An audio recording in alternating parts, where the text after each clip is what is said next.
송은재 TV 시작합니다. 한동훈 비상대책위원장이죠. 사실상 26일 비상대책위원장으로 이제 추대가 됩니다. 전국위에서 추인을 받는데 비대위원장으로 추인을 받기도 전에 한동훈 태풍이 정치권을 강타했습니다. 모두 한동훈입니다. 한동훈에 대한 관심밖에는 없습니다. 한동훈 위원장이 여러 가지 지금 출범을 하면서 새로운 정치 어떻게 선보일 것인가, 이제 거의 구상이 끝났습니다. 또 여러 가지 걸림돌이다라고 생각되는 부담이 아니냐라는 것도 정리를 끝냈습니다. 김건희 특검법에 대해서도 한동훈 장관이 이건 거부권이다, 총선 전이든 후든 김건희 특검법은 안 된다라는 쪽으로 정리를 했습니다. 한동훈과 이재명에 대해서 차기 대통령감을 묻는데 벌써부터 한동훈의 지지율이 폭발을 하고 있습니다. 이재명을 압도적으로 누르고 있다라고 하는 것입니다. 반면에 이재명은 지금 자신의 재판에서나 선거법이나 위정교사, 이 재판에서도 전략을 잘못 세워서 갈팡질팡하고 있습니다. 위기에 몰렸습니다. 총선 전에 1심 판결이 나오게 되면 이재명과 민주당은 거의 망하는 수준이 될 것이다 라는 것이고요. 지금 당내에서도 이재명에 대해서 대표직을 사퇴할 수밖에 없지 않느냐, 이렇게 궁지로 몰리고 있습니다. 한동훈과 이재명의 이 대비되는 모습 한번 짚어보겠습니다. 먼저 한동훈 비대위가 출범을 하면서 전혀 새로운 모습을 보여줘야 한다. 그 새로운 모습을 보이는데 몇 가지 걸림돌이 있다. 그러니까 김건희 여사에 대한 특검법, 이걸 어떻게 정리할 것이냐, 또는 당내에 분열이 되는 이준석으로 대표가 되는 이 분열, 이런 부분들을 어떻게 정리할 것이냐, 공정한 공천, 이 시스템을 어떻게 만들 것이냐, 이런 것들이 이야기가 되고 있습니다. 한동훈 비대위원장이 거의 이런 부분에 대해서 구상을 끝냈습니다. 정리를 했습니다. 먼저 김건희 특검법에 대해서는 한동훈 장관이 이미 며칠 전에 지적을 했습니다. 이건 법안이 문제가 있다, 악법이다, 헌법에 위배된다. 그러니까 총선을 앞두고 가짜뉴스용으로 기획한 것이다. 이 특검은 악법인 이유입니다. 또 한 가지는 이게 지금 특검을 지명을 하는데 민주당과 정의당만 특검을 지명하도록 되어 있다. 여야 합의된 것이 아니기 때문에 이건 헌법의 정신에 위배가 되는 것이고 사실상 민주당이 특검을 지명하겠다라는 것과 똑같은 것이다. 그 다음 상식적으로도 김건희 여사의 그 주가 조작 부분은 이미 10년이 지난 일이고 문재인 정권 때 3년을 탈탈 털었습니다. 김건희 여사를 소환조차 하지를 못했습니다. 그런데 검찰의 수사를 지금 하고 있습니다. 특검이 검찰이 수사를 하지 못하는 부분, 굉장히 엄중한 권력형 비리, 이런 걸 특검을 하는 법입니다. 그런데 김건희 여사의 이건 지금 혐의도 없는 데다가 혐의가 정말 있다라고 하더라도 굉장히 경미한 것이다. 그래서 김건희 특검이라면 김정숙 특검을 먼저 해야 되지 않느냐. 문재인의 부인인 김정숙 특검이 우선 아니냐. 그건 중범죄라면 김건희 여사의 이 주가 조작 부분은 범죄라고도 할 수 없는 것이다. 그래서 이게 상식적으로도 맞지 않다. 이걸 지금 총선 전에 거부권을 행사를 하지만 총선 뒤로 미뤄서 하는 것이 어떻느냐, 이런 안들이 나왔는데 총선 뒤에 하더라도 또 대선을 앞두고 김건희 여사를 가지고 가짜뉴스를 퍼뜨리는 그런 용도로 쓰게 될 것이다. 이재명과 민주당은. 그래서 총선 전이든 후든 김건희 여사에 대한 특검법은 위헌이고 상식에도 맞지 않는다. 거부권을 행사하고 이건 막는다라고 하는 것입니다. 그렇게 정리를 했고요. 비대위원들 어떤 사람을 임명을 해서 이제 새로운 모습을 보여줄 것이냐. 한동훈 장관이 나이가 50살입니다. 대부분을 한동훈 장관보다 어린 사람들, 나이가 적은 사람들, 청년들 위주로 임명을 한다. 그 다음 여성을 임명을 한다. 김미애 의원 같은, 또 윤희숙 전 의원도 있습니다. 이렇게 청년 여성들을 강조를 한다. 비대위원으로 채운다. 그 다음 한동훈 장관이 이제 비대위원장으로 취임을 하면서 이야기를 하게 될 겁니다. 한국 정치를 어떻게 바꾸겠다. 특히 총선을 앞두고 공천을 하는데 정말 공명정대한 시스템을 만들겠다. 도덕적으로 이재명의 민주당은 도저히 따라올 수 없을 정도로 음주운전, 쌍욕, 각종 비리, 이재명이 모두 해당이 되기 때문에 이재명은 공천에서 공정이나 도덕 이런 걸 입에 꺼낼 수도 없을 것이다. 그런데 한동훈 비대위는 확실하게 차별화가 되는 이런 도덕성을 앞세울 수 있다라고 하는 것입니다. 이런 것들을 모두 정리를 하면서 한동훈으로 이제 지지율이 몰리고 있다. 또 한동훈 자신도 그동안 자기는 누구에게 맹종해 본 적이 없다라고 했는데 윤석열 대통령이 거기에 힘을 실어줬습니다. 한동훈은 검사 시절부터 자신이 데리고 있을 때부터 지시한 적이 없다. 모든 수사에 있어서 한동훈의 의견을 존중해서 꼭 들으려고 했고 한동훈은 누구보다도 자신의 말을 잘 듣지 않을 것이다. 또 한동훈 장관은 있는 사실을 있는 그대로 가감없이 전달하고 말할 사람이다 라고 이렇게 수평적인 관계 한동훈 장관에 대해서 힘을 실어줬습니다. 그래서 많은 우려들이 불식이 되면서 이 탄력을 받게 됐다. 한동훈으로 인해서 청년 정치도 한동훈의 기대감으로 몰리고 있다라고 하는 것입니다.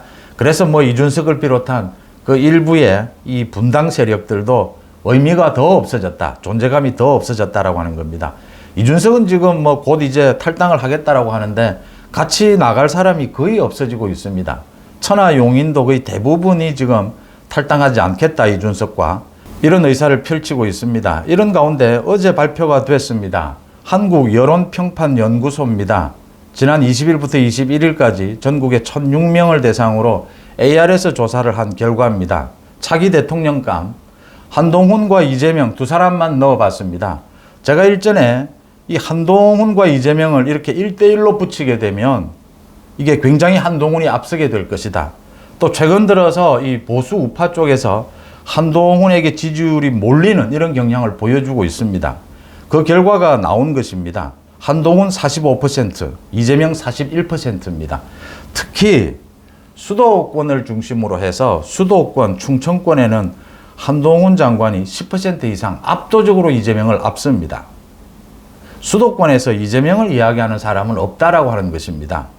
앞으로 더욱더 한동훈에게 보수 우파 수도권 지지가 몰리게 될 것이다. 이 차이는 더 벌어질 것이다.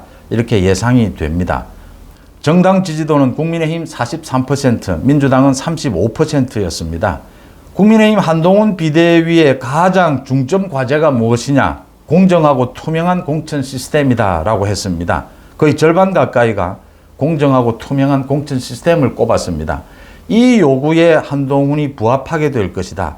민주당은 지금 총선 승리를 위해서 중점 과제가 무엇이냐에 38%가 1위가 이재명을 비롯한 지도부 교체입니다. 이재명 물러나라는 소리입니다. 한동훈 장관이 오늘도 화제를 모았습니다. 그러니까 법무부 장관으로서 자기가 마지막 한 것이 그 고등학생에게 자기가 읽던 책 모비딕이라고 하는 그 소설입니다. 이게 영화로도 만들어져서 굉장히 인기를 끌었죠. 이 모비딕이라고 하는 이 소설을 선물을 하면서 격려를 한 것, 고등학생에게 그게 화제가 되고 있습니다.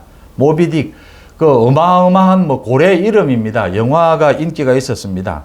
그 고래를 잡기 위해서 그 고래에게 다리를 잃은 그 선장이 고래를 잡기 위해서 마지막까지 사투를 벌이다가 결국은 고래에 의해서 희생이 되는 그런 내용입니다. 그런데 이재명은 어제 선거법 재판이 열렸습니다. 이재명의 이 선거법 위반 재판에서 이재명이 갈팡질팡하고 있습니다. 어제 선거법 재판에서 이재명이 또 색다른 주장을 하고 나왔습니다. 그러니까 대선을 앞두고 4개월 앞둔 시점입니다. 국정감사장에서 이 국토부가 이 백현동 4단계 용도 변경을 협박을 했다라고 한 이 거짓말입니다. 이 거짓말에 대해서 이재명 측이 이건 대선에 당선될 목적으로 한 발언이 아니다. 대선과는 관계가 없는 국정감사장에서 한 이야기였다. 그래서 이걸 선거법 위반으로 거는 것은 무리가 있다. 이런 주장을 펼쳤습니다. 그러니까 이재명이 지난번 8일 선거법 위반 이 재판에서 이재명이 또 색다른 주장을 했습니다. 지난 8일 선거법 재판에서는 이재명 측이 이 국정감사에서 허위 사실을 공표했다라고 하더라도 국회 증언감정법에 따라서 처벌을 받을 수는 있지만 선거법을 비롯해서 다른 법으로는 처벌받지 않는다라고 주장을 했습니다. 그런데 곧바로 국회 사무처에서 그렇지 않다. 명예훼손으로 처벌받을 수가 있다. 국회 증언감정법은 다른 법에 의한 처벌, 그것까지 금지하는 것은 아니다라고 유권 해석을 이미 했고 검찰도 당장 국회에서 증언을 해서 명예훼손을 한 경우에 처벌을 받은 전례가 있다. 판례를 제시를 했습니다. 그래서 이게 앞뒤 말이 맞지 않는다는 게 드러났는데 이번에는 또 이런 주장을 한 겁니다. 대통령 선거를 4개월 앞두고 국정감사장에서 한 발언이 선거용이 아니었다. 그러니까 선거법 위반이 되려면 이 거짓말을 하더라도 그게 당선될 목적으로 거짓말을 했을 경우입니다. 이제 이 부분을 들고 나온 겁니다. 대통령 선거 4개월 전에 국정감사장에서 백현동 비리에 대해서 사회적으로 큰 쟁점이 되고 있을 때 국정감사장에서 이재명이 거짓말을 한 것입니다. 이게 선거에 당선될 목적, 선거에 영향을 끼칠 목적이 아니면 도대체 뭐가 선거에 영향을 끼칠 목적이 되겠습니까? 이렇게 억지 주장을 하는 이유는 무엇일까? 계속해서 이재명이, 그러니까 그동안 이재명은 김문기를 몰랐다, 아니다, 정말 모르는 것이었다, 거짓말 아니다라고 주장을 해왔습니다. 백현동 용도 변경에 대해서 국토부가 협박을 했다, 정말 협박을 했다, 자기가 거짓말한 것이 아니다, 이런 전략으로 이 선거법 위반 재판에 대응을 해왔습니다. 그런데 최근 들어서 이 전략을 바꾼 겁니다. 그동안 거짓말을 하지 않았다 해서 이제는 이게 거짓말을 했다라고 하더라도 선거법 위반은 아니다, 선거에 영향을 끼칠 목적은 아니었다, 지금 이렇게 주장을 하는 겁니다. 이렇게 전략을 바꾼 것입니다. 이게 뭘 의미할까? 선거법 위반 재판, 선거법을 위반했을 경우에 이 벌금형입니다. 대부분 100만 원입니다. 벌금형. 이 100만 원 이상이 되면 이제 당선이 무효가 되고, 이재명의 경우에는 이 지난 대선에서 국고 지원을 받은 434억 원도 토해내야 합니다. 그 기준이 100만 원입니다. 이재명의 배지가 날아가고 다음 대통령 선거에 출마할 수도 없는 그 기준이 100만 원입니다. 그래서 대부분의, 그동안 제가 지켜본, 깊숙하게 취재를 해본 대부분의 자치단체장이나 국회의원들은 이 선거법 위반이 걸려들면 전략을 처음부터 100만 원, 이 벌금 100만 원을 받지 않으려고 전략을 세웁니다. 재판 전략을. 이재명처럼 처음부터 아예 자신이 잘못한 것이 하나도 없다, 거짓말하지 않았다, 이렇게 부인하는 이 전략은 굉장히 위험합니다. 이게 모 아니면 도거든요. 그래서 대부분의 선거법 위반 재판은 변호사들이 100만 원 이하에 80만 원이나 60만 원 받도록, 그래서 법에 위반은 했지만 처벌은 받지만 이 배지는 날아가지 않는, 당선은 무효가 되지 않는 100만 원 벌금 이 이하로 받도록 전략을 세웁니다. 그런데 이재명은 지난 2018년에도 대법원에서 이걸 뒤집으면서 자신은 완전히 거짓말을 하지 않았다는 쪽으로 전략을 세웁니다. 권순일의 사법거래, 이해할 수 없는 뒤집어지는 판결이 나왔습니다. 무죄 판결이 나왔습니다. 이재명은 이번에도 이 선거법 위반 이 부분에 대해서 자신은 거짓말을 하지 않았다, 완전히 무죄다, 이 전략으로 처음 출발을 했던 겁니다. 또 지난번처럼 무죄로 뒤집을 수 있을 것이다, 이렇게 전략을 세웠던 겁니다. 그런데 재판이 지금 이 두 가지 거짓말에 대해서 고 김문기는 몰랐다라는 심리는 끝났습니다. 지금은 백현동에 대한 거짓말, 국토부 협박, 이걸 심리를 하고 있습니다. 그런데 모두 거짓말한 것이 드러난 겁니다. 성남시의 공무원들이 나와서 협박한 사람은 오히려 국토부가 아니라 이재명이다라고 하고 있고, 고 김문기를 몰랐다라는 건 말이 되지 않는다라는 게 사진을 비롯해서 모든 증거가 나와 있습니다. 그래서 지금 전략을 부랴부랴 바꾸고 있는 겁니다. 이제는 거짓말은 일부 있었는데 이게 무죄거나 아니면 벌금형을 때리더라도 100만 원 이하의 가벼운 것이다, 이 주장을 하고 있는 겁니다. 이 재판에서 전략을 바꾼다라고 하는 것은 치명적인 것입니다.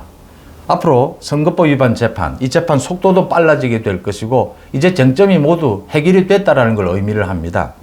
속도도 빨라지게 될 것이고 이재명에 대해서 1심 판결도 곧 내리게 될 것이다.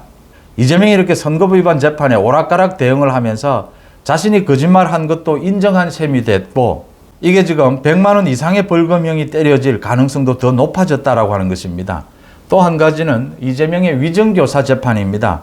이제 다음 달부터 위정교사 이 재판이 열리게 되는데 이재명이 위정을 교사한 공범입니다. 그 공범이 자신은 빠른 재판을 받도록 해달라, 신속한 재판을 원했습니다. 그 공범에 대해서는 바로 결심 공판을 열겠다라고 했습니다. 검찰이 구형을 하게 될 걸로 보입니다.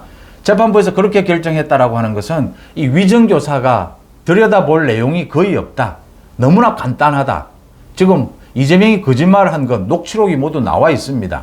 이런 증거와 진술이 모두 나와 있고 이 사건 구조가 매우 단순하기 때문에 이재명에 대해서도 1심 판결이 굉장히 빠른 속도로 내려질 수 있다라고 하는 것입니다. 이 선거법 위반 재판과 위증교사 이 1심 판결이 총선 전에 내려질 가능성이 높아지면서 이제 이재명 당 내에서는 대표직을 사퇴하라라는 요구가 본격적으로 터져 나오고 있고 그게 설득력을 얻고 있습니다. 이낙연은 물론 이재명이 사퇴하지 않으면 비대위로 가지 않으면 대화조차 하지 않겠다라고 하고 있습니다.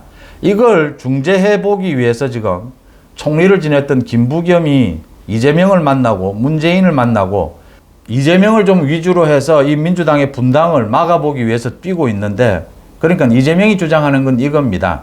공천까지는 자기가 하고 공천을 다 하고 난 다음에 비대위로 가자. 자기가 이선으로 물러나겠다 이겁니다. 이걸 지금 김부겸이 이재명 뜻대로 해줄 수 있겠느냐. 이낙연은 이제 뭐 당장 분당을 하겠다. 신당을 만들겠다 이런 상황입니다. 이렇게 이재명이 재판에서도 불리하고 당 내에서도 굉장히 압박을 받으면서 사퇴 압박을 받고 있는데 이 재판에서 1심 판결이 빠르게 나올 수 있고 또 검찰에 이재명에 대해서 대북 송금 위주로 한 이 구속영장 재청구가 기다리고 있다라고 하는 것입니다. 이재명이 끝까지 공천권은 휘두르겠다라고 하는데 그걸 민주당에서 아마 수용하기는 힘들 것이다. 지켜보기는 힘들 것이다. 지금 그렇게 많은 상황들이 당 안팎의 상황들이 이재명에게 최악의 상황으로 가고 있다라고 하는 것입니다. 한동훈과 이재명이 총선에서 결국 대결하는 그런 상황은 오지 않을 것이다. 이렇게 봅니다. 송은재 TV 마칩니다. 고맙습니다.